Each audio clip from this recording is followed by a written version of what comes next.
Daurah Ilmiah Islam Batam dan Natuna Kepulauan Riau. Ustadz Dr. Dasman Yahya Ma'ali LCMA Hafizahullahu Ta'ala. Ustadz Dr. Dasman Yahya Ma'ali LCMA Hafizahullahu Ta'ala. 16 sampai 23 Jumadil Akhir 1443 Hijriah atau 19 sampai dengan 25 Januari 2022. Yarfa'illahu alladhina amanu minkum walladhina utul ilma darajat. Allah pasti akan mengangkat derajat orang-orang yang beriman dan orang-orang yang diberikan ilmu beberapa derajat tingginya. Masjid Jabal Rahmah, Bengkong, Nusantara, Batam, Rabu 16 Jumadil Akhir 1443 Hijriah atau 19 Januari 2022. Jernihnya air di hulu ba'da maghrib sampai dengan selesai. Kamis 17 Jumadil Akhir 1443 Hijriah atau 20 Januari 2022. Mengalir bagaikan air ba'da subuh sampai dengan selesai.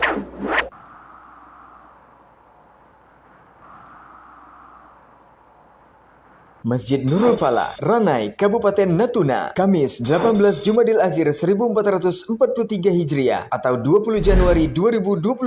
Seperti menumpang perahu ba'da Isya sampai dengan pukul 21:15 waktu Indonesia Barat. Jumat 19 Jumadil Akhir 1443 Hijriah atau 21 Januari 2022. Aku sangat merindukanmu ba'da subuh sampai dengan syuruk. Sabtu 20 Jumadil Akhir 1443 Hijriah atau 22 Januari 2022. Sebening embun, secerah mentari ba'da subuh sampai dengan selesai. Narasi yang serasi ba'da Isya sampai dengan pukul 21:15 waktu Indonesia Barat. Ahad 21 Jumadil Akhir 1443 Hijriah atau 23 Januari 2022. Tablik Akbar bersama Ustadz Mubarak Bamu Alim LC MHI Hafizahullahu Ta'ala ba'da Isya sampai dengan pukul 21:15 waktu Indonesia Barat.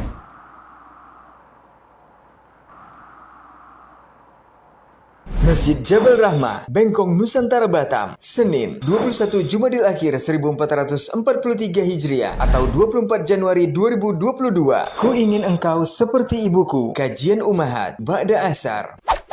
Di saat semua rahasia dibuka ba'da Isya sampai dengan selesai. Selasa 22 Jumadil Akhir 1443 Hijriah atau 25 Januari 2022. Mutiara tetap mutiara ba'da subuh sampai dengan selesai. Kajian ini insya Allah disiarkan di semua media sosial. Saudi TV, KM TV, Hak TV, Baba TV Sunnah, Suska Mengaji, Bangkinang Mengaji, Aira TV, datariau.com, dan Radio Robani 91,1 FM. Terbuka untuk umum, untuk kaum muslimin yang hadir. Mari simak sepenuh hati, tetap dengan protokol kesehatan.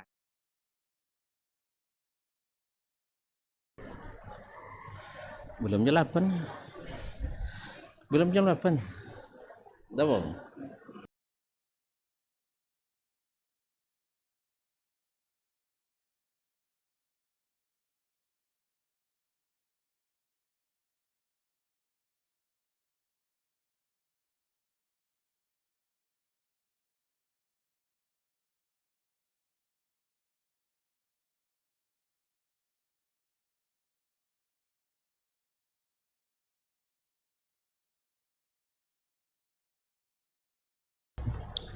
Assalamualaikum warahmatullahi wabarakatuh.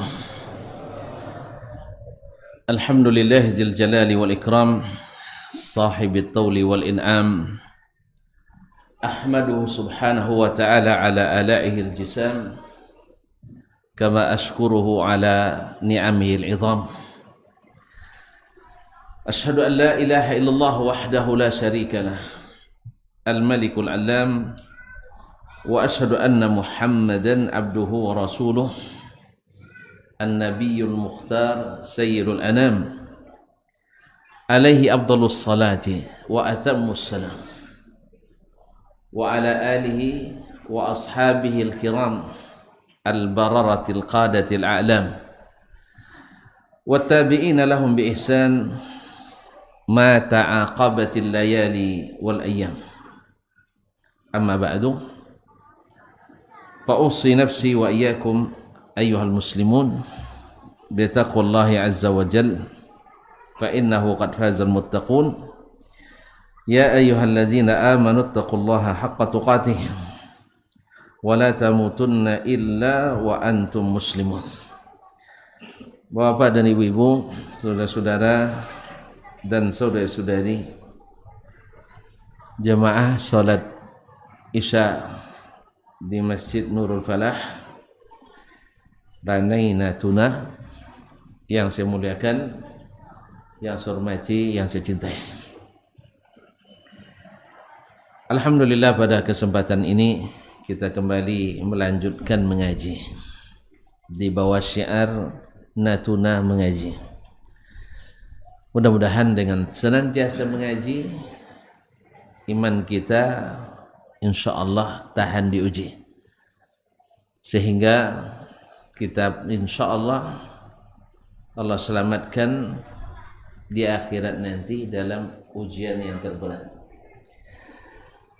Ma'asyiral kiram, oleh itu kita bersyukur kepadanya, dan bersyukur kepadanya harus selalu, karena nikmat yang turun daripadanya juga selalu.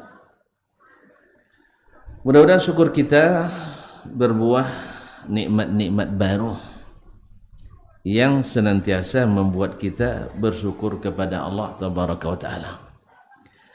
Salawat dan salam kepada baginda Rasulullah Sayyidul Anam yang telah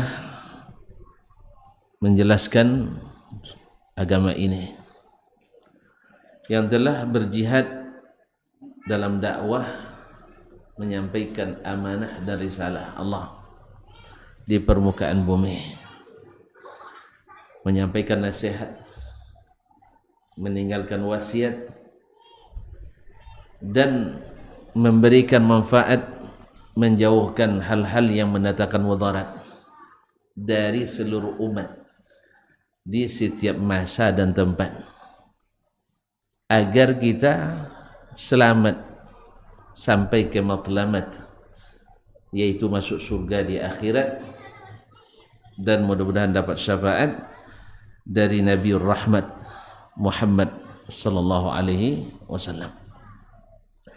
Oleh itu perbanyaklah salawat dan salam kepadanya. Mudah-mudahan semakin ringan lisan kita berdoa untuk berselawat kepadanya, semakin ringan pula hati kita untuk mengimani semua yang disampaikannya, mengikuti seluruh ajarannya, dan mengaplikasi cara hidupnya dalam kehidupan kita sehari-hari. Ma'asyiral muslimin, ma'asyiral muslimat, alim ulama, jadi pandai, para ustadz, ustazah, kiai, buya, nyai, umi, serta tokoh adat, tokoh masyarakat, semua yang hadir ataupun yang menyaksikan dimanapun berada. Narasi yang serasi. Apa isi? Sering kita mendengar hari ini ungkapan-ungkapan atau narasi-narasi yang tidak serasi. Semisal bahwa Islam yang baik itu, Islam yang hebat itu adalah Islam yang lokal. Ini narasi tidak serasi. Masa kelas lokal lebih hebat dari kelas interlokal? Masa kelas lokal lebih hebat dari kelas internasional? Sebab kita tahu bahwa Islam ini internasional, bukan lokal. Alhamdulillah kita diberikan kelas internasional. Ini dulu kuliah di kelas internasional, yang masuk hanya yang pilihan-pilihan saja, yang dipilih ayahnya masuk situ, dan juga melalui tes lebih daripada yang lain. Kelas internasional, makanya dia gratis kuliah kan, gratis berbayar. Gratis berbayar? Enggak berbayar, alhamdulillah. Ma'asyiral kiram dirahmati Allah Subhanahu wa taala. Atau yang mengatakan bahwa Ahlus Sunnah yang asli adalah yang mencampurkan antara sunnah dengan yang bukan. Sedangkan yang tidak asli, yang tidak menerima kecuali yang sunnah saja. Narasi tidak serasi. Yang asli adalah yang bukan modifikasi. Antum nanti beli 2 motor atau mobil lah, satu dimodifikasi, yang satu dibiarkan seperti keluaran pabrik, lalu disuruh pilih yang asli. Antum pilih yang mana? Yang seperti keluaran pabrik. Yang modifikasi berarti tidak asli. Sepakat tuh? Sepakatnya motor stangnya begini, habis itu dirubah tambah biaya jadi begini, lalu antum katakan ini yang asli, yang ini tidak asli. Kira-kira antum bilang gimana?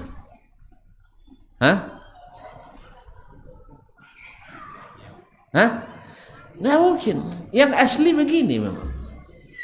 Jadi bagaimanapun untuk mengatakan ini yang asli padahal sudah dimodifikasi, ini yang asli, yang tidak dimodifikasi walaupun dikata palsu orang tak yakin. Tetapi subhanallah, kaum muslimin dan muslimat hari ini banyak sekali narasi-narasi yang tidak pas. Misalnya ada ungkapan bahwa Ahlus Sunnah di negara tertentu, misalnya di Nusantara, adalah mazhab fikihnya Syafi'i, mazhab akidahnya apa? Asy'ari. Antum enggak Asy'ari? Asy'ari atau Maturidi. Sedangkan tasawufnya tasawuf Imam Al-Ghazali atau Junaid Al-Baghdadi. Apa lagi? Bininya? Oh enggak, mesti semazhab. Menantunya mesti semazhab. Ini subhanallah, narasi yang tidak serasi. Karena Ahlus Sunnah itu bukan istilah Nusantara. Ahlus Sunnah itu juga bukan istilah khusus Jazirah Arab. Tapi Ahlus Sunnah itu adalah istilah syariat. Istilah syariat. Maka mesti kembali kepada definisi syariat, bukan definisi setempat. Jelas ya? Walaupun secara bahasa mungkin mendukung, dan kita semua tahu kaum muslimin dan muslimat dirahmati Allah Subhanahu wa taala, bahwasanya bila bertentangan haqiqah lughawiyah wa haqiqah syar'iyyah, bertentangan dengan hakikat bahasa dan hakikat syar'i, maka didahulukan hakikat syariat.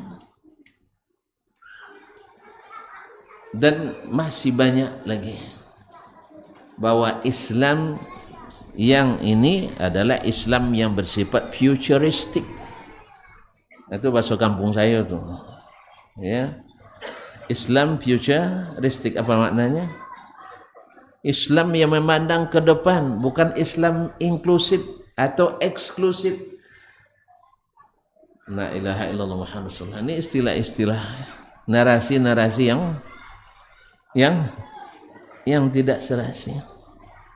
Oleh itu kaum muslimin dan muslimat dirahmati Allah Subhanahu wa taala, disinilah pentingnya apa yang kita sebutkan pada pertemuan sebelum ini, bahwa siapa yang mengambil ilmu dari ainul ilmi, Kata Imam Ibnul Qayyim rahimahullah, man akhadzal ilma min ainil ilmi sabat.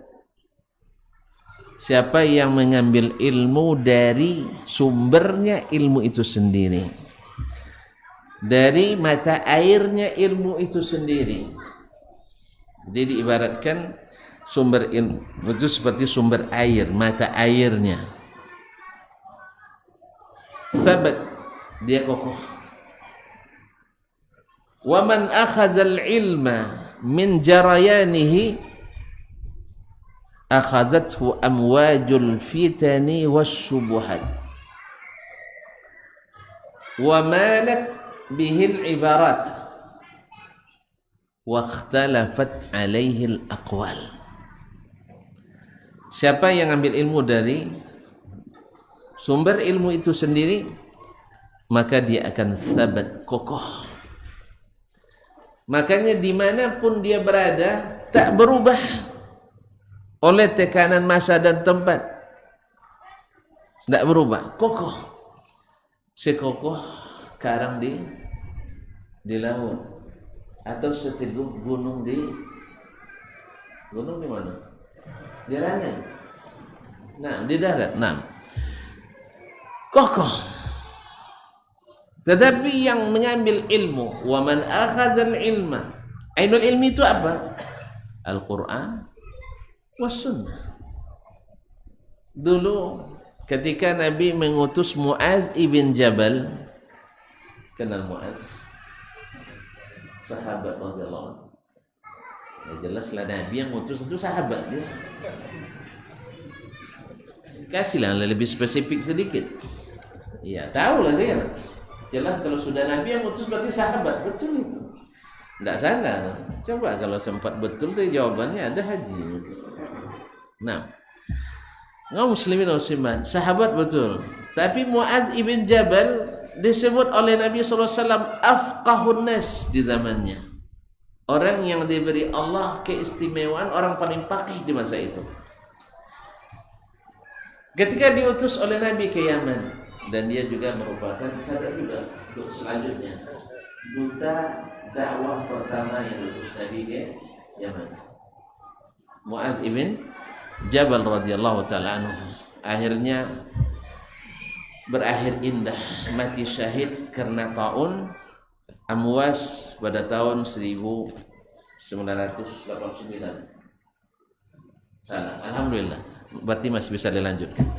Iya, sekedar kena ngantuk ya. Tahun 17 Hijriah. Di saat beliau menjabat sebagai gubernur Syam. Di saat Nabi mengutus beliau, mengutus Muaz ibn Jabal radhiyallahu anhu ke Yaman.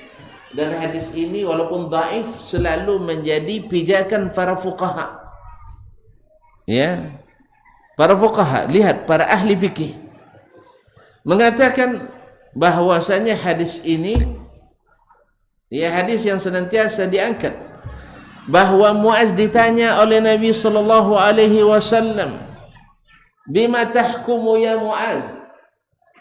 Di samping wasiatnya yang lain, hendaklah yang pertama yang sahih kan, hendaklah yang pertama kau dakwakan adalah tauhid. Yashhadu an la ilaha illallah wa anna Muhammadar Rasulullah, fa inhum qabilu minka dzalik fa akhbirhum bi anna Allah tada anhu 5 salawat bil yawm ila akhir hadis. Tapi ini ketika Muaz ditanya oleh Nabi, "Bima tahkum ya Muaz?" Qala bi kitabillah. Saya akan memutuskan hukum dengan Al-Quranul Karim. Fa illam tajid fi kitabillah, qala fa bi sunnati Rasulillah, dengan sunnah Rasulullah sallallahu alaihi wasallam. Fa illam tajid fa ajtahidu ra'ya. Kalau kau tidak dapatkan, saya berijtihad. Intinya apa? Dalil yang dikenal oleh Muaz radhiyallahu anhu, cari dulu dalam Al-Quran. Tidak ada, baru cari dalam sunnah Nabi SAW. Bukan putuskan hukum dulu baru cari dalilnya. Jadi narasi hadis itu cari Al-Quran dulu baru hukum. Jangan hukum dulu baru cari dalilnya. Cari dalilnya dulu baru putuskan hukumnya.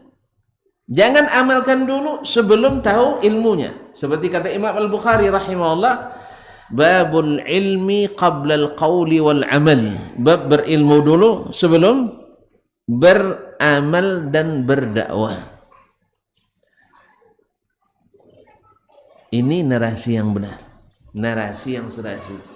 Cari dalil dulu, cari ilmu dulu, baru putuskan hukumnya. Bila tidak ketemu dalil dalam Al-Quran, tidak ketemu dalam hadis, baru berijtihad. Jangan ijtihad dulu, setelah itu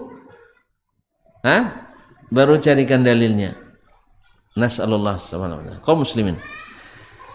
Nah, ahlu sunnah wal jamaah ini kan menjadi polemik di zaman kita. Tetapi di zaman sahabat tidak. Ya kan? Bahwa ahlus sunnah di zaman sahabat adalah mereka yang memang di atas sunnah. Karena mereka tidak mengenal di zaman itu kecuali sunnah Nabi sallallahu alaihi wasallam. Makanya kalau nak mendefinisikan ahlus sunnah sekarang ini, sebenarnya yang paling tepat, yang paling tepat bukan dibagi berdasarkan benua. Benua Afrika mesti begini ahlus sunnahnya, benua Asia begini ahlus sunnahnya, Eropa begini ahlus sunnahnya. Menurut tuan-tuan dan perempuan, ini menyatukan atau memecah belah? Macam mana? Di dalam negeri sendiri terjadi pemaksaan nanti. Kamu beramal tak mazhab Syafi'i, padahal nama pesantrennya Imam Syafi'i. Kan dah mulai tu. Iya, nama pesantrennya pesantren Imam Syafi'i, tapi yang diamalkan bukan mazhab Syafi'i. Padahal Imam Asy-Syafi'i sendiri yang mengatakan, saya ingin ilmu ini diambil dari saya semuanya dan tak satu pun yang menisbatkan diri kepada saya. Ini Imam Syafi'i. Bukan Pak. Bukan Pak. Pak Syafi'i. Imam Asy-Syafi'i mengatakan, atamanna ayyukhadha anni hadzal ilm wa la yunsabu minhu ila nafsi syai'un. Saya ingin ilmu ini diambil semuanya dari saya, tapi tak satu pun dinisbatkan kepada saya. Tidak ada mazhab Syafi'i, begitulah lebih kurang bahasanya. Tidak ada yang namanya mazhab Asy-Syafi'i. Ini narasi Imam Asy-Syafi'i rahimahullah. Lalu datang kita hari ini, biar nak selamat mesti bermazhab Syafi'i. Padahal bahasanya ahlus sunnah. Nah, sunnah itu pertama harus didudukkan. Sunnah ini sunnah siapa? Ketika kita menyebut saya ahlus sunnah siapa? Saya ulang kembali. Dan tuan baru boleh dengan tu ulang. Yang dimaksud dengan as-sunnah, ahli sunnah, maksudnya sunnahnya siapa? Sunnah Rasulullah SAW. Nah, ahli itu apa artinya? Pakar. Bukan. Itu bahasa kita. Walaupun bahasa Arab memang ahli itu termasuk pakar juga artinya. Tapi ketika menyebut ahli sunnah, bukan pakar sunnah yang dimaksud. Ketika kita juga kadang-kadang menyebut ahli hadis, dalam istilah syar'i bukan pakar hadis, tidak. Ini harus dibedakan antara ahli dengan makna pakar dengan ahli dengan makna mengikuti. Berapa banyak pakar hadis tetapi tidak mengikuti hadis? Apa tanda tak mengikuti hadis? Sederhana. Menurut hadis ke timur, dia bilang tak ke barat. Apa pasal? Ini hadis zaman Nabi. Zaman kita tidak pakai ini lagi. Berarti tuan-tuan menolak hadis? Enggak, kami tidak menolak hadis lah. Buktinya kami terima tadi, tapi tidak dipakai. Samanya apa lulus jadi ASN-nya Pak? Cuman tidak ada kojol. Nah, antum jadi tim sukses, saya jadi Bupati Natuna, tapi jangan sampai Pak Bupati takut. Udah, saya enggak lah. Misalnya, saya jadi Bupati, dia tim sukses. Antum saya angkat jadi staf saya sebagai kasih jabatan, tapi tak kasih meja. Paham tak? Non job. Tahu tak enaknya non job itu? Cobalah nanti. Pejabat dikasih non job, enak enggak? Hah? Masya Allah, antum hebat dia, dikasih oleh bupati jabatan tapi tak ada kerja. Ini penolakan halus. Penolakan halus. Anda memang tidak diberhentikan, cuman tak dapat proyek. Tahu job tu dapat proyek. Jadi kaum muslimin dan muslimat, hadis memang tak saya tolak. Hadis itu sahih di mana? Sahih Bukhari. Cuman maknanya apa? Bukan itu. Nabi berbicara bahasa Arabnya lain, bukan bahasa Arab yang kalian pahami. Nasallallahu alaihi wasallam. Jadi ini kaum muslimin semua dirahmati Allah SWT. Ahli, tetapi bukan mengikuti. Karena ahli dimaknai dengan makna kepakaran, bukan dengan makna mengikuti. Padahal definisi yang disebut ahli hadis, ahli sunnah, yang lebih dekatnya adalah yang memakai al-hadis dan memakai as-sunnah. Seperti yang dinimisikan oleh Imam Ahli Sunnah. Imam Ahli Sunnah tanpa khilaf.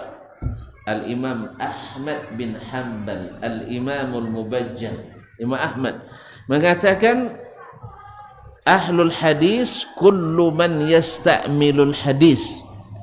Yang disebut ahli hadis itu adalah mereka yang menggunakan hadis, bukan yang memarkir hadis atau yang mengisolasi hadis atau mengkarantina hadis.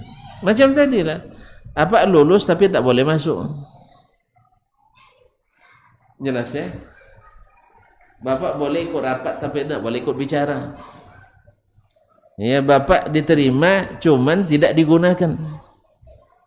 Itulah maknanya. Jadi hadis tidak dipakai. Yang dipakai adalah yang lain. Nah, kembali kepada narasi yang serasi. Ahlus sunnah, mereka yang selalu dengan sunnah. Karena ahlun itu maknanya di makna al-luzum, yang senantiasa bersama. Yang senantiasa bersama. Makanya orang istri kita disebut ahli. Istri saya disebut ahli saya. Maksudnya yang selalu bersama saya. Disebut juga dengan ahlul baiti. Ahlul bait karena selalu di rumah. Jadi kalau bini nanti tidak di rumah kita, di rumah kita ya ahli bait. Dalam bahasa kita kan iya. Istri disebut orang rumah kan. Suami kan tidak disebut orang rumah. Tapi kalau udah suami di rumah terus, istri di luar, akhirnya istri jadi orang luar, suami jadi orang rumah. Kenapa istri sebut orang rumah? Karena memang selalu di rumah. Dalam bahasa Arab juga dengan ahlul bait. Ya, ahlunya bait karena selalu di rumah. Makanya ibu-ibu kalau mau jadi ahli orang rumah tetap di tetap di rumah gitu. Naam. Walaupun ada kerja di luar, jangan pergi sering keluar kemana-mana. Selesai kerja balik ke rumah supaya jadi ahli rumah. Nah, ahli sunnah yang senantiasa bersama sunnah, bukan yang ini tadi mempreteli atau memodifikasi sunnah. Nah, sunnah yang dimaksud sunnah siapa? Rasulullah sallallahu alaihi wasallam. Nah, sunnah Nabi itu walaupun mendefinisikannya ulama berbeza. Ada definisi ahli fikih, ada definisi ahli usul fikih, Ada definisi ahli akidah, ada definisi ahli hadis dan sunnah. Nah, tonton pilih yang mana? Hah? Tidak ada pilihan. Biarkan sajalah mengalir seperti air. Ahli fikih mengatakan as-sunnah itu ma yuthabu ala fi'lihi wa la yu'aqabu ala tarkih. Yang bila dikerjakan diberi pahala dan bila ditinggalkan tidak berdosa. Ini definisi ahli fikih. Kalau saya boleh, saya nak definisikan lebih apa? Karena definisi ini di masa iman-iman kita ini kurang. Ya, kita menjadikan alasan untuk tidak mengerjakan. Tanya ke Ustaz Dasman, apa hukumnya nih Ustaz? Sunatnya. Ah, ini baru Ustaz. Tadi semalam saya tanya sama Ustaz Ali, katanya wajib Ustaz. Ustaz apa pula sih? Iya, semua wajib katanya. Jadi maunya yang wajib itu jadi sunat. Apa sebab? Ditinggalkan enggak apa-apa. Maunya yang haram itu jadi makruh. Tanya Ustaz Asman apa hukumnya? Haram. Dasman tuh haram semua katanya. Padahal dua yang haram 200 halal kan. Dua cuma yang diharamkan haram semua katanya. Makanya hati-hati juga mengharamkan itu ya. Kaum muslimin dan muslimat. Nah, baguslah kayak Ustaz Syanu. Ustaz Syanu Masya Allah tidak ada yang haram semua. Makruh. Allah musta'an. Apalagi kalau kita jadi Ustaz, pokoknya fihi khilaf. Masalahnya khilafiyah. Jadi gimana yang betul Ustaz? Pokoknya yang asal khilaf pilihlah bapak yang mau. Ustaz nak milih? Saya bingung milih, apalagi Ustaznya aja bingung milih, apalagi jemaahnya. Ada yang saking sarajin ya bilang khilaf, ditanya oleh orang, Ustaz, Allah mawjud? Allah ada apa enggak? Kalau bahasa kitanya Allah ada apa tidak? Jawabnya fihi khilaf. Masalahnya khilafiyah. Ada yang mengatakan ada, yang mengatakan tidak ada gitu. Yang mengatakan ada kan ateis kan? Masuk juga ke khilafiyah. Allah musta'an. Kaum muslimin dan muslimat dirahmati Allah Subhanahu wa taala.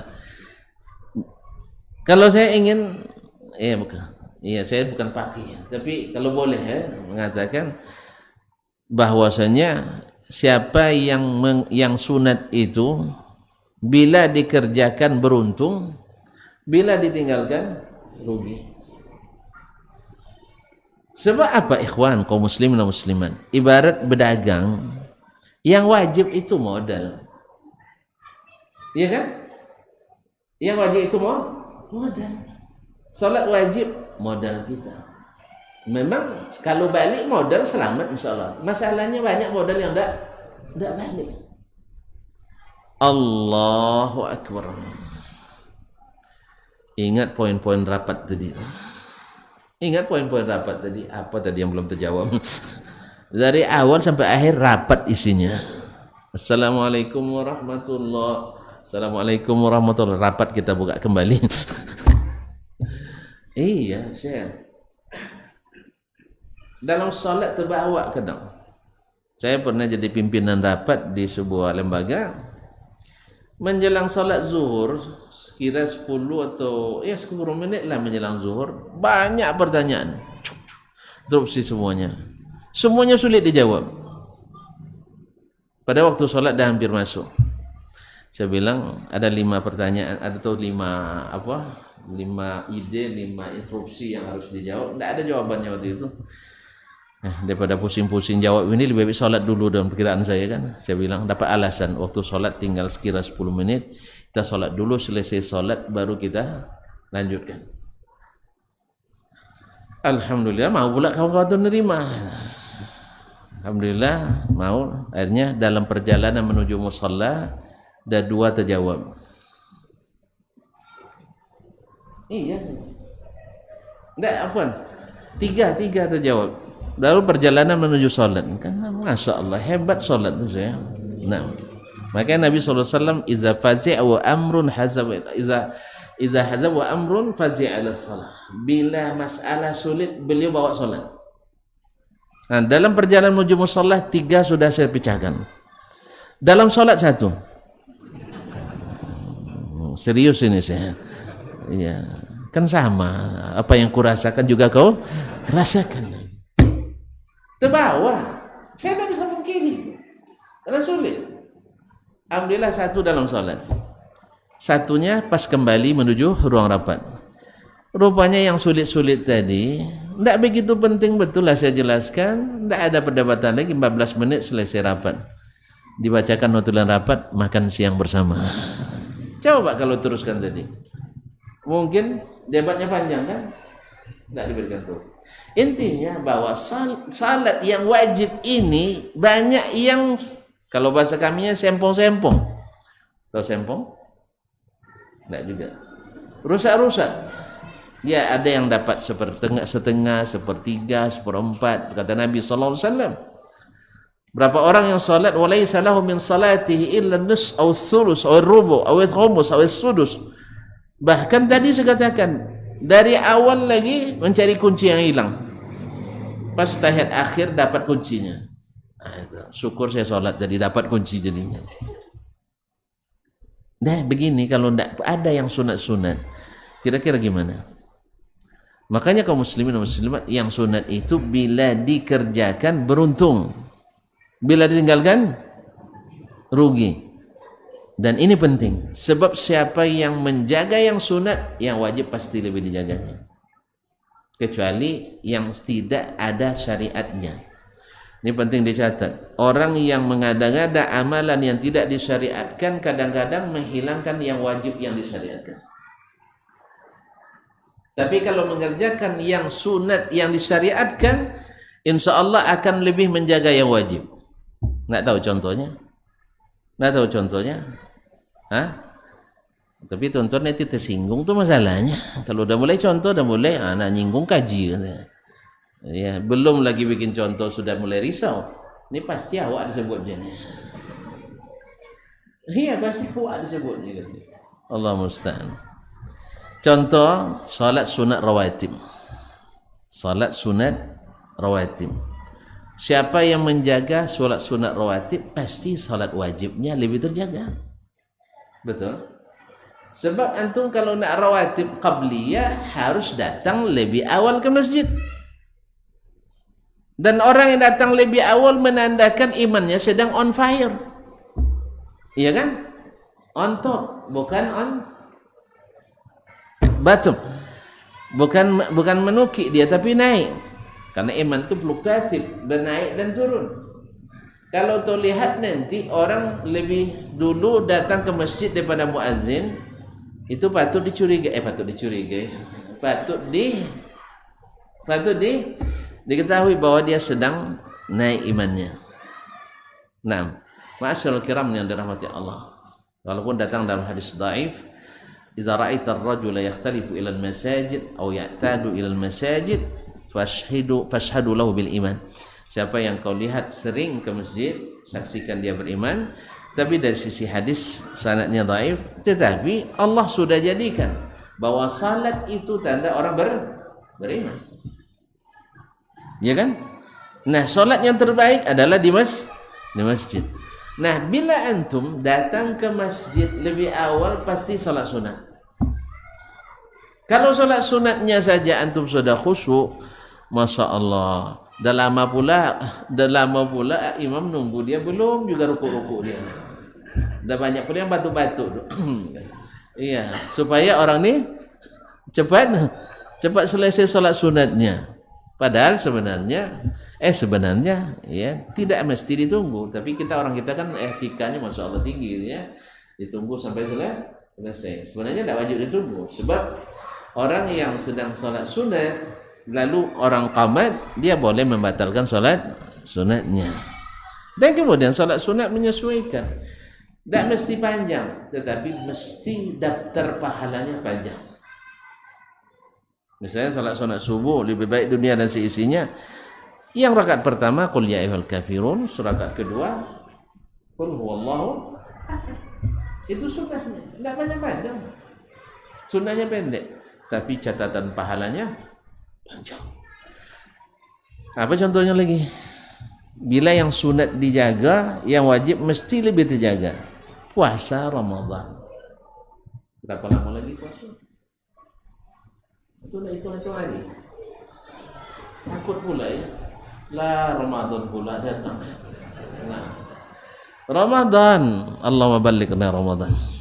Ramadan, siapa yang puasa sunat biasa, baik puasa petak Senin Kamis atau puasa 3 hari sebulan, atau mungkin ada yang puasa Daud, kemudian puasa pula banyak di bulan Rajab, lebih banyak lagi di bulan Sya'ban, pasti insyaAllah puasa Ramadannya lebih nikmat. Beza dengan orang yang tidak puasa sepanjang tahun tuh, pas hari tua, hari apa namanya? Puasa apa? Puasa tua kan? Iya, puasa pertama. Apa nama masuk kerja tu? Puasa katanya. Puasa. Jadi gara-gara puasa tak kerja. Allah musta'an. Apa nak ke masjid? Nak tolak menggaik itu ni. Nak tolak menggaik. Nak tolak bergerak dia. Apa sebab? Selama setahun itu hanya puasa pertama. Itu marah-marah tu sepanjang hari tu.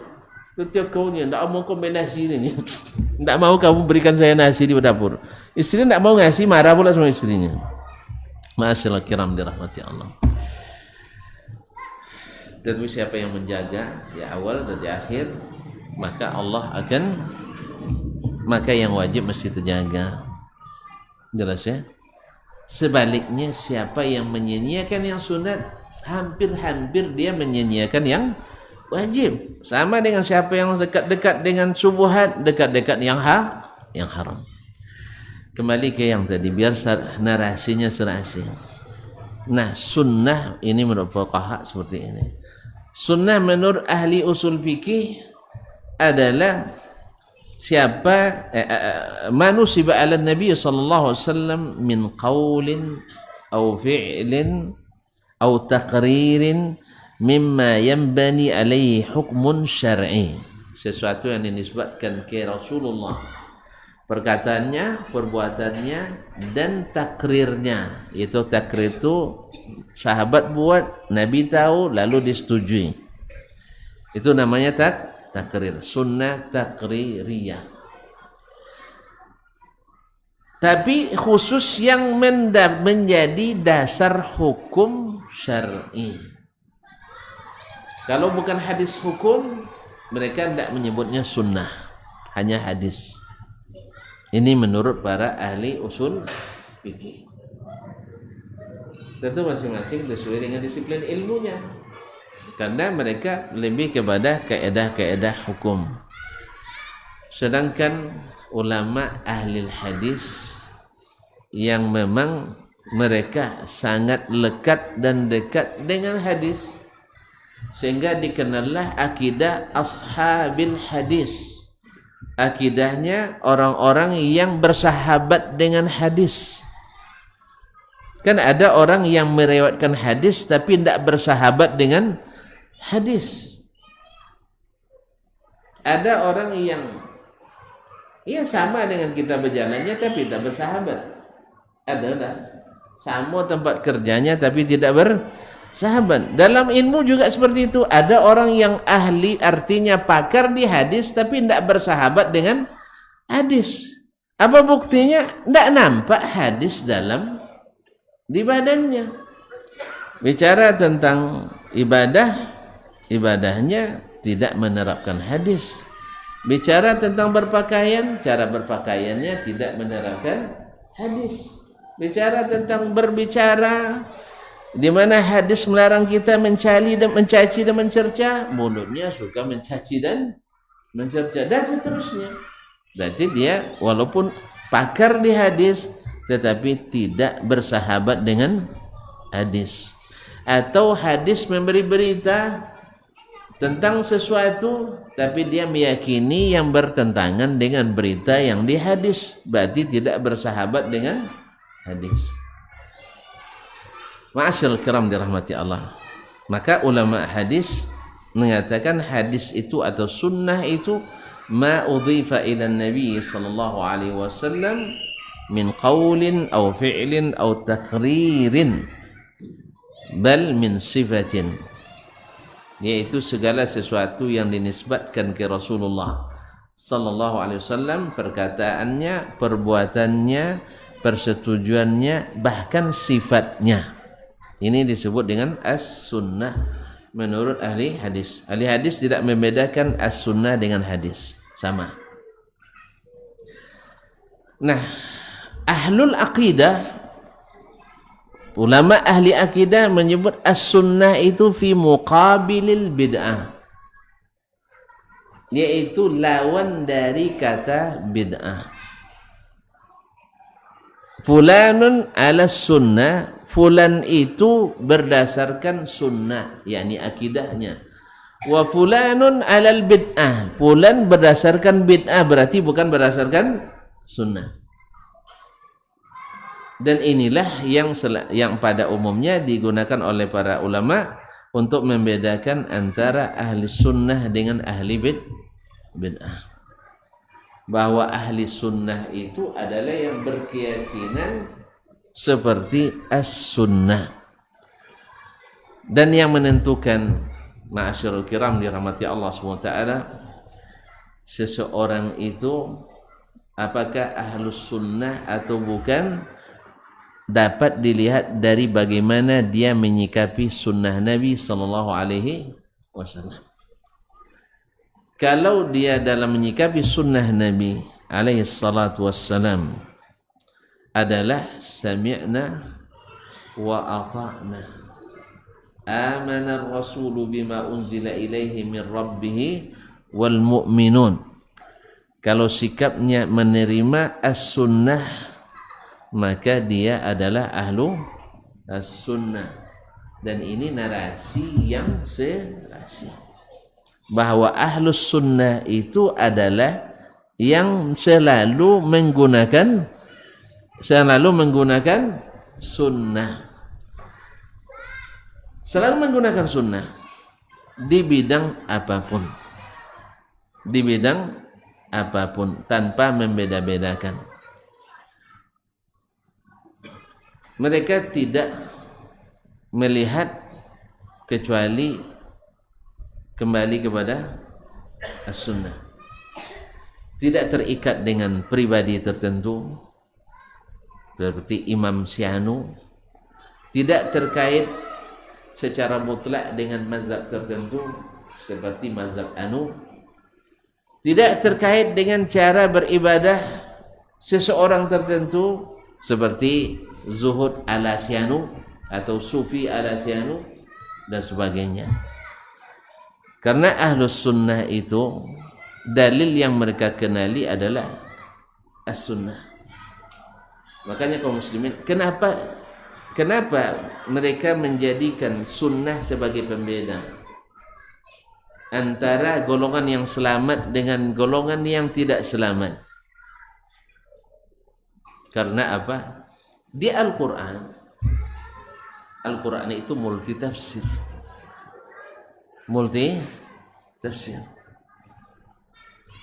Sedangkan Al-Quran datangnya semuanya mutawatir, tidak ada jalan untuk menolaknya. Sedangkan hadis tidak semuanya mutawatir. Mutawatir itu artinya diriwayatkan oleh jumlah yang banyak, yang mustahil mereka sepakat berdusta semuanya. Sebab apa? Jumlah yang meriwayatkannya ramai dari jalur yang berbeda-beda. Bedanya bukan, dan itu di setiap tingkatan. Kan ada ya kan, ramai meriwayatkan tapi ternyata sumbernya satu aja. Nah, itu tidak mutawatir namanya. Tapi sumbernya ramai dari jalur yang berbeda. Dari Nabi diriwayatkan oleh lebih dari 10 sahabat misalnya. Kemudian dari masing-masing sahabat itu diriwayatkan lebih pula oleh 10 orang. dan seterusnya sampai kepada kita. Dan yang hadis jenis ini tidak banyak. Yang mutawatir itu lebih kurang berapa sih? 370 sekian. Sedangkan hadis jumlahnya puluhan ribu. Dari sisi matan, kalau masuk hitung sanadnya ribu. Atau ribu? Hah? Ribu. 1000. Imam Ahmad kan hafal 1000 hadis. Nggak tahu 1000? Ada Bapak tulis 1000 3 nolnya. Habis itu titik tambah 3 lagi nolnya. 1000. Bahaya sih.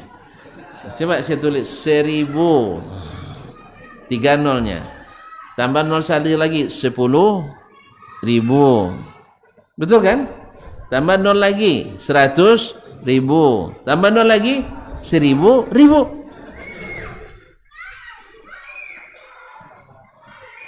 Ini enggak belajar di SD dulu? Hah? Oh, SD sampai puluhan baru ya? Oh iyalah. Baru sampai puluhan. Makanya banyak tekor berdagang. Ya enggak pandai hitung 1000. Imam Ahmad tuh hafal 1000 hadis. Nah, makanya beliau jadi imam ahli sunnah bila munaza'. Beliau mengatakan ahlul sunnah itu, ahlul hadis itu kullu man yastamilul hadis, semua yang memakai hadis. Kalau berita diyakini, kalau perintah dijalani, larangan dihindari, kalau anjuran diteladani. Inilah ashabul hadis. Inilah ahlu as-sunnah. Nah, kalau kita lihat di seluruh generasi umat yang benar-benar menjalankan hadis Nabi SAW, yang benar-benar di atas sunnah, yang tidak ada terpecah dalam golongan-golongan dan aliran-aliran. Tidak ada di zaman ini, tidak ada zaman yang tidak terpecah umat ini menjadi berbagai golongan kecuali sahabat Rasulullah sallallahu alaihi wasallam. Sahabat Nabi alaihi salatu wassalam jumlahnya berapa Andre? Lihat konang kajilah ilmu tarikhul hadis. Jumlah rijal hadis sahabat di haji wada saja 110.000 orang. Dan terjadi pembunuhan Utsman waktu itu di tahun keberapa terbunuh Utsman? Lupa. Hah? Taib. Tahun 20 ya. Taib. Kaum muslimin dan muslimat dirahmati Allah, sahabat hidup sekitar 10.000 orang. Lihat, 10.000 orang masih hidup. Terjadi fitnah antara Muawiyah dan Ali bin Abi Thalib. Ya, sampai terjadi perang Siffin. Ada pula perang Jamal. Dari 10.000, seperti kata Muhammad ibn Sirin, tidak ada yang terlibat dari 10.000 itu kecuali hanya 30 orang. Kalau sempat kita hari ini terjadi ya fitnah antar sama kaum muslimin, ya seperti yang terjadi bakar-bakar masjid. Orang kan sekarang ini kayaknya lebih memuliakan kuburan daripada masjid. Kayaknya tidak ada orang bakar kuburan sampai hari ini. Ada enggak bakar masjid? Bakar masjid? Ada banyak ya. Berarti kuburan lebih dihormati daripada masjid. Ini harusnya kondisi seperti ini membuat kita semakin sadar bahwa sebenarnya umat banyak yang belum paham agama. Tapi banyak pula yang menganggap paham agama menjadikan ini sebagai penambah fitnah. Bukan justru memadamkannya, tetapi menyulut fitnah. Kesempatan untuk melepaskan dendam, melepaskan amunisi, menambah fitnah. Tuh lihat contohnya. Belum lagi besar sudah membahayakan. Mana yang membahayakan? Orang yang menjelaskan ini amalan menjerumuskan kita berdasarkan hadis Nabi sallallahu alaihi wasallam. Nabi yang berdoa yang mengatakan la'anallahu al-yahuda wan nasara. Allah melaknat Yahudi dan Nasrani. Ittakhadhu qubur anbiya'ihim masajid. Mereka menjadikan kubur-kubur para nabi mereka sebagai tempat-tempat ibadah. Lalu kita bacakan ayat ini, jangan jadikan kuburan-kuburan sebagai tempat ibadah. Berbahaya ini. Ini berbahaya. Mana yang lebih berbahaya? Orang yang tak segan-segan bakar masjid. Mana yang lebih berbahaya? Ya Syekh. Mana yang lebih berbahaya? Orang melarang menjadikan kuburan tempat ibadah daripada orang yang bakar masjid. Mana yang lebih berbahaya? Bakar masjid. Kau tak sepakat nampaknya? Mengingatkan orang jangan sampai melanggar sunnah Nabi SAW. Berbahaya? Di mana bahayanya? Di mana bahayanya? Toh juga tidak angkat senjata kemana-mana. Hanya menyampaikan dalam kajian, kalau ke kuburan, doa untuk orang kuburan, bukan berdoa untuk kita di kuburan. Kenapa? Begitulah sunnah yang diajarkan Rasulullah sallallahu alaihi wasallam. Lalu dianggap berbahaya. Tapi beginilah, lalu diambil orang-orang yang salah mengomong karena terlanjurnya, karena di antara orang-orang ini ada juga yang memang hobi pula keras-keras ada. Tapi di semua pihak ada kok. Di semua pihak yang keras itu ada. Mana yang lebih keras? Yang bicara di mic atau yang bawa obor ke masjid? Saya ulang lagi saya. Tentu lambat nampaknya. Akhirnya panjang juga ceramah saya nanti. Yang mana yang lebih keras? Orang yang berceramah ya begini-begini dengan muka dan sebagainya, dari orang yang beringas bawa obor lalu bakar masjid. Mana yang lebih ganas? Bakar. Jelas kan? Ya. Kalau soal masalah saling menghujat, semua pihak memang begitu. Semuanya sudah saling menghujat. Cuman ada bedanya, ada yang menjelaskan dengan hujah, ada yang memfitnah dengan menghujat. Merendahkan, tidak ngerti, tidak berotak, tidak berakal dan sebagainya, bodoh dan sebagainya. Nah ini memang jangan digunakan seperti ini.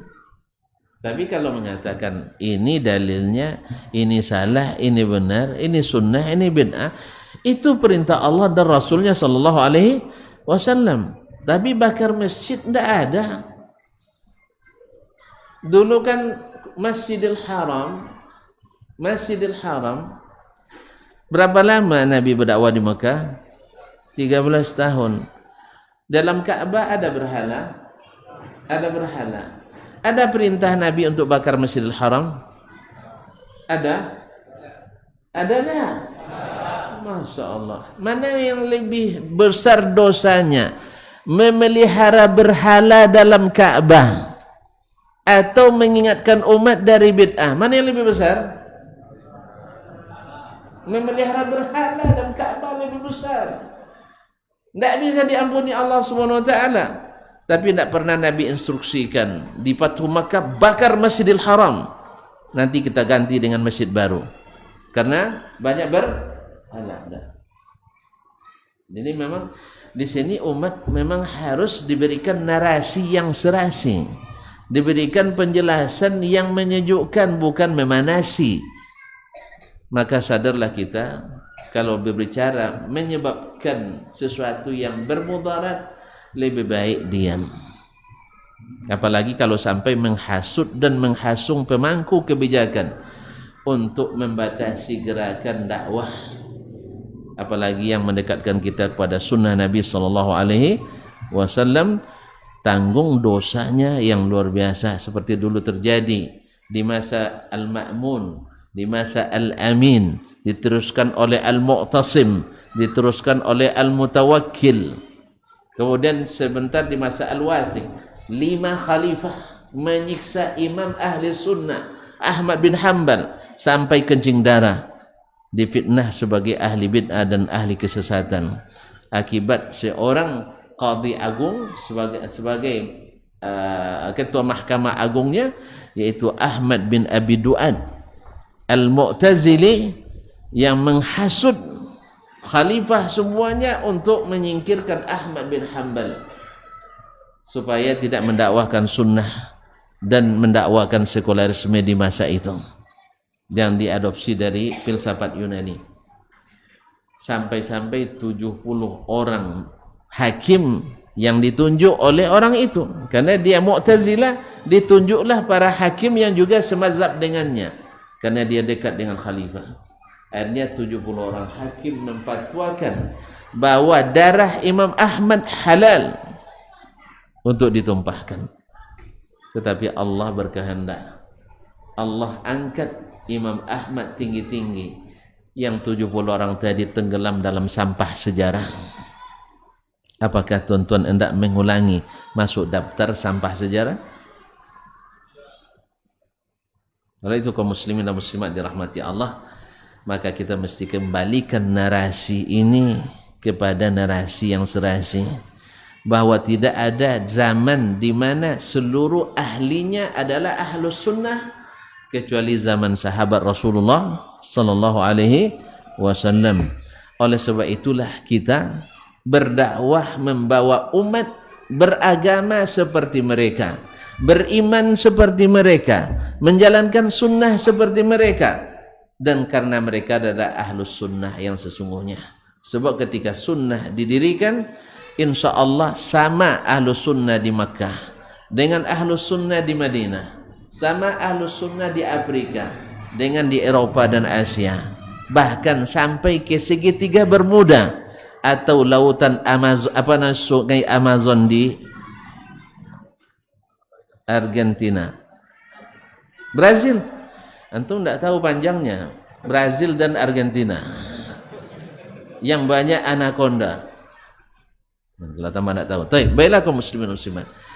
Jadi Islam itu, ahlus sunnah itu satu. Tidak ada pemisah-misahan. Nah, bila sudah masuk narasi-narasi lain, berarti ada modifikasi di dalamnya.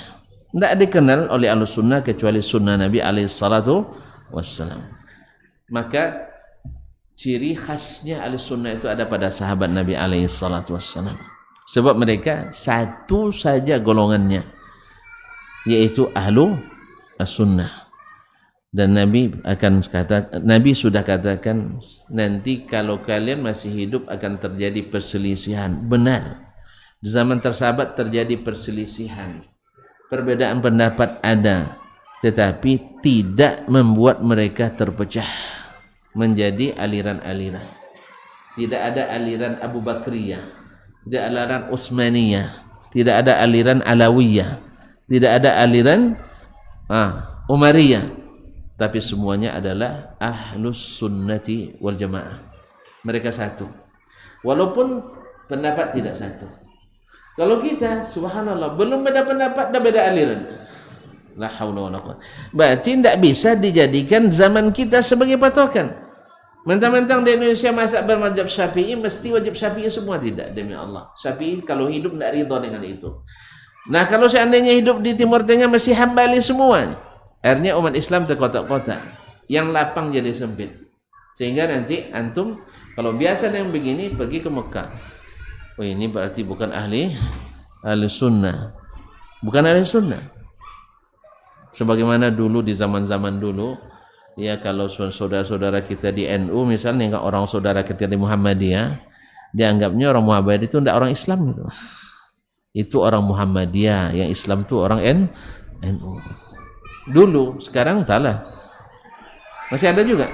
Sekarang enggak lah, Masya Allah lah. Dulu di kampung-kampung itu, pelosok-pelosok itu, ada yang ceritakan ke saya, dia orang kampungnya, nenek-nenek, datuk-datuk itu kan, ya kalau nengok, oh itu orang atau Muhammadiyah, itu bukan orang Islam tuh kan. Jadi Islam itu hanya orang. Nah, apakah ini kita kembalikan? Ya setelah umat sudah mulai memiliki wawasan bahwa yang Muhammadiyah dengan Muhammadiyahnya, yang NU dengan NU-nya, tetapi tetap di antara kita harus ada tawasau bil haq wa tawasau bis sabr. Mesti saling menunjukkan yang hak. Sebab tuan-tuan dan puan-puan yang saya muliakan, kalau saya tahu, saya diberikan ilmu misalnya sedikit, bahwasanya amalan ini kalau antum kerjakan misalnya nilainya hanya 10, lalu saya mendapatkan ilmu yang antum tidak tahu, bahwa mengerjakan amal seperti ini nilainya 100, artinya saya kerjakan sendiri, antum tidak saya kasih tahu, kira-kira di akhirat antum jadi musuh saya atau tidak? Musuh. Nggak usah jauh-jauh lah tuan-tuan. Ini si kuliah kemarin di Undri ya, dia tahu ada beasiswa di Kabupaten Natuna. Nah, padahal saya teman kuliahnya, sama-sama makan dengannya, ndak dikasih tahu. Setelah keluar baru dia kita tahu. Alhamdulillah saya ada beasiswa. Kapan kau urus? Udah 5 bulan saya urus katanya. Hari ini terakhir. Hari ini terakhir pencairan. Awak makan dengan dia, tidak ada dia bagi tahu. Marah tidak saya sama antum? Marah tidak? Padahal saya ajukan belum tentu dapat saya kan. Nah ini yang tak boleh terjadi di akhirat nanti. Saya lihat orang gini-gini di kuburan misalnya, saya tahu itu dilarang oleh Rasulullah Sallallahu Alaihi Wasallam. Lalu saya diamkan. Besok nanti akan dicari. Tidak ada orang yang tahu kamu buat ini. Ada kemarin Ustaz Dasman, ongkang-ongkang kaki dia nengok saya katanya. Di fotonya pula katanya. Di fotonya pula sebagai bahan ceramah. Nasallahu. Antum akan jadi musuh saya di depan Allah Tabaraka wa Ta'ala. Oleh sebab itu izinkan saya menyampaikan pesan Allah pada saya. Kalau kau Dasman saya berilmu, sampaikan saudaramu. Oh nanti dia melawan, ya Allah. Kalau dia melawan kamu, kalau kamu mati gara-gara itu, insya Allah syahid. Tapi tidak akan sampai seperti itu. Paling-paling ini Wahabi ini katanya. Tidak apa-apa, bilang Wahabi aja masa marah. Iya kan? Atau orang sawah ya? Iya betul, sawah itu kan subur. Salafi Wahabi. Iya, kan subur kan? Nah, itu tidak usah takut dia bilang itu. Ya semua haram. Kalau dia bilang itu Ustaz semua haram katanya. Biarin aja karena itu bukan semua haram. Kan itu tidak bilang semua haram kan? Ingat, ada lihat nanti dalam surah Asy-Syu'ara ayat 107 sampai 100 sekian, dialog antara Fir'aun dengan Nabi Musa alaihissalam. Di antara tuduhan Fir'aun adalah Musa gila. Musa tidak menjawabnya karena Musa tidak gila. Tapi ketika Musa menghujat dia, kamu dulu kami didik, lalu kamu membunuh orang, kamu lari. Dijawab oleh Musa, tahu tak on? Tahu tak on? Kami ini, kenapa saya jatuh ke istana kamu? Karena kamu yang bunuhi kami.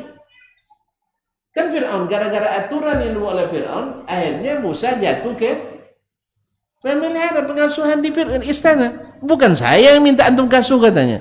Salah sendiri, kenapa bikin aturan zalim? Iya kan?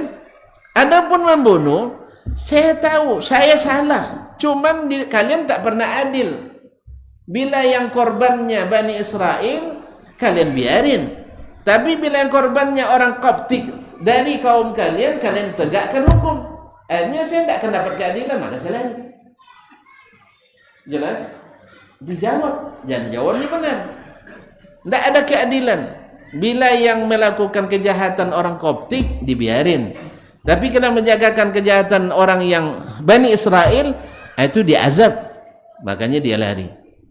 Kalau dituduh gila, dia tidak jawab, karena memang yang tidak ada pada kita tidak usah dijawab, habis waktu. Ustaznya kalau antum diulang nanti, Tidak bagus bacaan imam katanya. Biarin aja. Bacaannya udah bagus kok. Kan ada yang bilang, apa baca katanya. Biarin aja. Sama dengan orang yang mengatakan, saya tidak pandai bahasa Arab misalnya kan. Dia sendiri baca bahasa Arab masih belepong juga. Biarin aja. Tidak usah dijawab. Jelas ya? Nah. La haula wala quwwata illa billah. Memang enak bicara depan antumnya. Iya, tidak terasa waktu habis. Dah paham apa ini maksud? Sudah? Mana ini maksud dengan narasi yang serasi itu? Bahwa ahlus sunnah itu adalah yang senantiasa menegakkan sunnah. Soal mazhabnya Syafi'i, silahkan. Soal mazhabnya Hanafi, tidak ada masalah. Soal mazhabnya Maliki, silahkan saja. Yang mazhabnya Hambali, boleh-boleh aja. Selama menerapkan sunnah, jangan dibatasi. Oh kacau nanti, alhamdulillah dulu orang tuh berempat di sana, tidak ada kacau doh. Kalau ada kacau, awak yang bermasalah tuh. Bukan Imam Ahmad, bukan Syafi'i, bukan mazhab yang bermasalah. Kita yang menerapkan mazhab bermasalah. Tak ada kacau. Alhamdulillah kami di Madinah belajar keempat mazhab. Teman saya orang Turki Hanafi dia. Ya. Ada yang dari Belgium orang Maliki dia. Saya dari Indonesia tidak mau tuntut ngaku saya Syafi'i ya. Ya Allah 7 tahun saya belajar mazhab Syafi'i di pondok tidak ngaku juga. Tambah 15 tahun pula belajar di Madinah, belum juga Syafi'i. Kayaknya harus ikut pengajian Pak PI dulu ya. Kaum muslimin dan muslimat dirahmati Allah. Saya di Indonesia Syafi'i. Teman saya Saudi Hambali. Kami sering diskusi. Ya diskusi biasa, panas-panas ada juga. Sampai bilang, Nawawi lebih hebat dari Syekh Albani. Yang satu bilang, Nawawi nggak tahu apanya apa, tidak pernah tulis tahrij hadis. Syekh Albani lebih hebat. Biasa. Habis itu kami makan bersama. Ini enggak. Habis itu belum berdebat seperti itu udah dendam, nangis pula kadang. Allah musta'an. Biasa dendam. Imam Syafi'i dulu berdebat dengan Muhammad Ibn Hasan Asy-Syaibani. Pernah dengar nama itu? Enggak juga. Dasman Yahya Ma'ali yang paling tahu kan? Berdebat ilmu. Ini bedanya debat orang berilmu. Ya, Muhammad Ibn Hasan Asy-Syaibani salah satu periwayat kitab Al-Muwatta dari Imam Malik. Tapi mazhabnya Hanafi. Mazhabnya Hanafi, murid Imam Abu Hanifah, berguru pada Imam Malik. Selalu dialog dengan Asy-Syafi'i. Coba bayangkan, berdebat panas memang. Kalau berdebat ya harus panas lah. Tapi tidak bawa pentungan mereka. Tidak pakai sorak-sorak, woi kalah, tidak ada. Awak belum lagi debat dah mulai saling mencaci maki. Sarawak, punya nama. Gadang Sarawaknya kita nama. Belum lagi debat sudah keluar caci maki, na'udzubillah. Yang notaben juga dari orang-orang yang diharap mengeluarkan kata-kata sejuk. Bukan ustadz-ustadz dan dai-dai, subhanallah, tapi ternyata banyak yang belum mengetahui adab dalam berdialog itu. Belum dialog lagi sudah keluar caci maki. Apalagi kalau sudah dialog, na'udzubillah. Ini tidak bisa diteruskan yang seperti ini.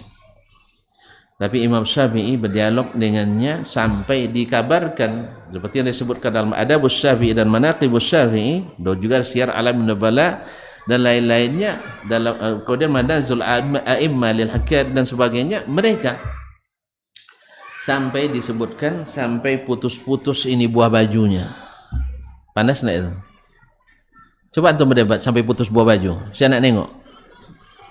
Tidak main cakar-cakarnya kan, salah paham. Bukan tarik-tarik baju, tidak. Tapi itulah sakit begini-begini. La ilaha illallah. Selesai debat.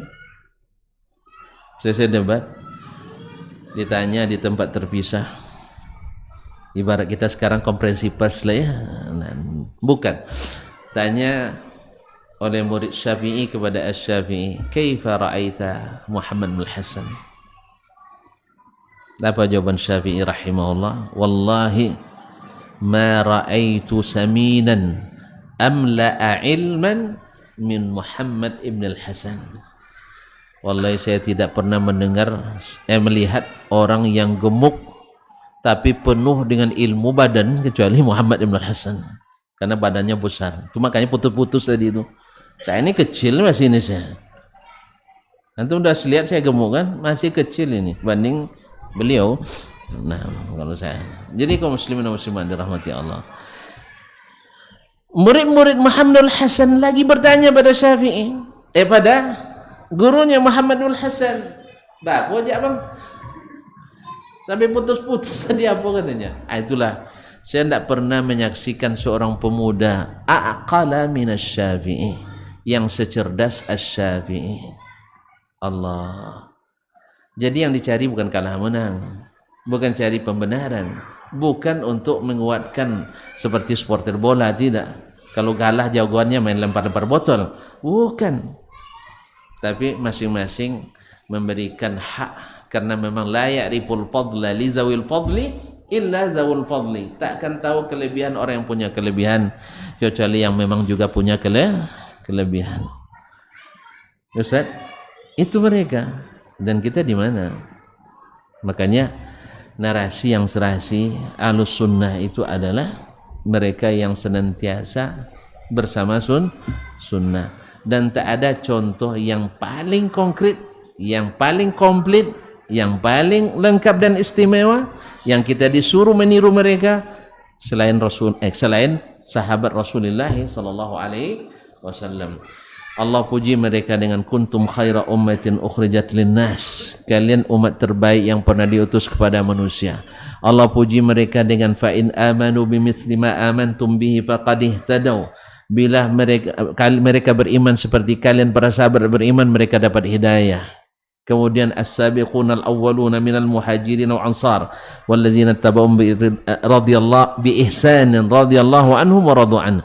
Orang-orang yang dahulu dan pertama-tama masuk Islam dari kalangan muhajirin dan ansar, dan siapa yang mengikuti mereka dengan baik, Allah ridha kepada mereka dan mereka ridha kepada Allah. Dan tidak ada generasi yang semuanya dijamin masuk surga kecuali sahabat Rasulullah sallallahu alaihi wasallam, dan tidak ada generasi yang anggotanya tidak ada terlibat bid'ah kecuali sahabat Rasulullah SAW. Walaupun Qadariyah lahir di zaman mereka, Khawarij lahir di zaman mereka, Asy-Syiah lahir di zaman mereka, tidak ada mereka yang ikut di dalam bid'ah-bid'ah tersebut.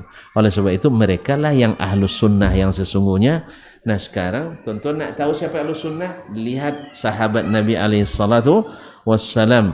Yang kita maksud adalah sesuatu yang mereka ijma' di dalamnya, karena mereka ada juga berselisih pendapat. Dan alhamdulillah dalam masalah keyakinan yang usulul i'tiqad, mereka semuanya ijma', seperti meyakini Allah di atas, meyakini Allah mempunyai sifat-sifat yang layak dengan keagungannya, menetapkan apa yang ada dalam Quran dan hadis Nabi alaihi salatu wassalam tanpa ditolak, tanpa ditakwilkan, tanpa ditasbihkan, tanpa ditajasimkan, tanpa ditamsilkan, sesuai dengan yang Allah kehendaki. Wallahul musta'an. Inilah sebenarnya yang kita inginkan, bahwa umat kembali kepada generasi terbaik yang disebut dengan as-salafus salih. Nah, terakhir, belum terakhir, daripada tuan-tuan bertanya lebih baik saya jelaskan. Nanti kalau sudah saya jelaskan, insya Allah tuan-tuan tak bertanya lagi. Apakah dengan mengikut as-salaf, dalam hal ini as-sahabah radhiyallahu anhum ajma'in, kita selamat dari dosa? Saya katakan tidak, karena sahabat juga berdosa. Sahabat juga berdosa, tapi mereka tidak sengaja, bukannya maksudnya tidak sengaja tersesat jalan, karena manusia itu bisa lalai, bisa tidak. Kata Nabi SAW, kullu bani adam khata'un, setiap anak Adam itu banyak salah. Nah, bukan berarti bahwa setiap kita yang ikut manhaj as-salaf, mengikut sunnah Nabi, tidak ada kesalahan, tidak. Makanya tak boleh mengklaim kebenaran mutlak pada diri kita, kecuali yang kita nisbatkan ke Rasulullah sallallahu alaihi wasallam. bahwa yang ngaji di Nurul Falah ahli surga semuanya, yang tidak ngaji ahli neraka semuanya. Ada yang berkeyakinan seperti itu? Tunjuk tangan. Tidak ada kan? Tidak ada. Kenapa tidak? Tidak ada, alhamdulillah. Kalau tidak ada, ini bagus. Tapi kalau ada, cepat bertobat. Ya, karena tidak tahu kita akhir dari kehidupan, kita nggak tahu. Jelas Jadi tidak boleh meyakini kita pasti masuk surga.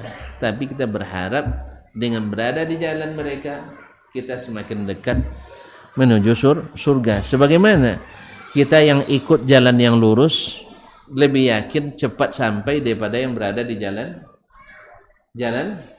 yang belok-belok, yang berganggang. Tetapi di jalan lurus kadang-kadang ada kemacetan, tapi tak selalu kan. Pas kita lewat ada macetnya. Kan? Ketika kajian dipersekusi, maka macet tuh. Ketahuilah bahwa Nabi SAW dulu sering kena persekusi karena menegakkan sunnahnya ini. Di mana? Di Makkah, di Masjidil Haram. Dan ketika Nabi sudah mulai kuat di Madinah dan Masjidil Haram banyak banyak berhala dalamnya, Nabi tak pernah perintahkan untuk membakar Masjidil Haram. Sebagaimana dulu di masa Syiah menguasai Masjidil Haram tak kurang dari 30 tahun. Pernah orang tak haji 30 tahun kecuali orang Syiah. Ahli sunnah yang lewat dibantai. Ahli sunnah yang lewat dibantai. Bahkan jemaah haji yang sedang ihram tak kurang dari 35.000 orang dibantai dan sebagiannya dilemparkan ke dalam sumur Zam-Zam oleh orang-orang Syiah Karamitah. Tetapi tidak ada fatwa dari ulama masa itu bahwa Masjidil Haram mesti dibakar atau dirobohkan, karena dihuni oleh orang-orang pengacau tersebut. Nah, kalau demikian maka jangan sembarang memberikan gelar kepada masjid sebagai masjid dirar, karena masjid dirar yang dirobohkan oleh Nabi di zaman itu atas wahyu yang datang kepadanya, bukan atas wangsit yang datang dari syaitan kepada kita. Ini kan beda wangsit dengan wahyu. Wangsit dari syaitan. Kalau wahyu dari Allah tabaraka wa taala. Kaum muslimin dan muslimat dirahmati Allah, maka dibangun masjid dirar oleh orang usulan orang kafir, Abu Amir Ar-Rahib. Dilakukan oleh orang kaum munafiqin. Tujuannya apa? Tempat pengintaian untuk mencari kelemahan Islam, dan rencananya akan mendatangkan orang-orang dari Romawi untuk berlindung di masjid itu untuk memerangi Nabi SAW. Maka Allah utus Jibril kepada Nabi membawa wahyu, la masjidun ussisa la taqum fihi abada, jangan kamu walladzina takhadhu masjidan diraran ila akhiril ayat. Maka Nabi tak pernah meruntuhkan masjid selama hidupnya kecuali masjid itu dan dengan wahyu. Kalau ada yang menghalalkan meruntuhkan masjid, membakar masjid dengan alasan itu, sungguh sudah jauh daripada istidlal yang benar. Semoga Allah SWT mengampuni kita kaum muslimin, menyatukan sab kaum muslimin, menyatukan hati kaum muslimin di atas sunnah Nabi SAW. Dan sekali lagi, bahwasanya kita tidak ada jaminan selalu benar. Yang kedua, tidak boleh membenci orang-orang yang berbeda dengan kita dan harus mengasihaninya, apalagi mereka adalah masih saudara se-Islam. Dan walaupun kita dibenci, kita balas dengan kasihani dan tetap berdakwah sesuai yang dianjurkan oleh Allah dan Nabi alaihi salatu wassalam. Saya kira sudah sangat jelas sehingga tidak perlu lagi bertanya. Ada pertanyaan satu, saya jawab juga. Ya, dari saya pertanyaannya, apa sifat-sifat sahabat itu sehingga mereka selamat daripada berpecah belah? Satu, mereka tidak mengenal nama-nama Islam kecuali Islam diajarkan Nabi alaihissalatu wassalam. Tidak ada Islamul Ansar, tidak ada Islamul Muhajirin, tidak ada Islam Makkah, tidak ada Islam Madinah. Al-Islam. Nah, bila ada embel-embel Islam murni, Islam jamaah, Islam liberal, Islam futuristik, Islam inklusif, Islam eksklusif dan sebagainya, pastikan itu sudah menyimpang. Pastikan itu sudah menyimpang. Yang kedua, mereka bila mendengar hadis atau mendengar Al-Quran dan hadis Nabi SAW, mereka terima dengan makna yang zahir, tidak mentakwilkan maknanya kecuali dengan dalil, bukan dengan hawa. Yang ketiga, mereka adalah orang-orang yang senantiasa mengutamakan saudaranya dari yang lain. Yang keempat, mereka selalu berdakwah kepada kebenaran, bukan mencari pembenaran. Yang kelima, mereka cari dalilnya dulu baru memutuskan hukum, bukan amalkan dulu baru dicarikan dalilnya. Kalau kita kan hari ini tidak, diamalkan dulu baru dicarikan dalilnya, sehingga terjadi pemaksaan terhadap dalil. Wallahu musta'an. Mudah-mudahan ini bisa mengenalkan kita kepada manhaj yang benar apapun mazhabnya. Terima kasih dan mohon maaf. Saya kira hari sudah cukup larut, supaya tidak berlarut-larut. Saya tutup saja sampai di sini. Atau tidak ada yang juga bertanya? Hah? Tidak usah. Sebab nanti satu pertanyaan setengah jam lagi jawaban. Kasihan antum. Baik. Ustaz, jelas Ustaz? Jelas. Hah? Sudah sesuai itu dengan judul? Sudah sesuai dengan judul? Sudah. Kalau tidak saya ulang lagi kan? Terima kasih dan mohon maaf. Wallahu ta'ala alam. Wa sallallahu ala nabiyyina Muhammadin wa sallam. Wa subhanakallahumma bihamdik. Asyhadu an la ilaha illa anta astaghfiruka wa atubu ilaik. Wassalamualaikum warahmatullahi wabarakatuh.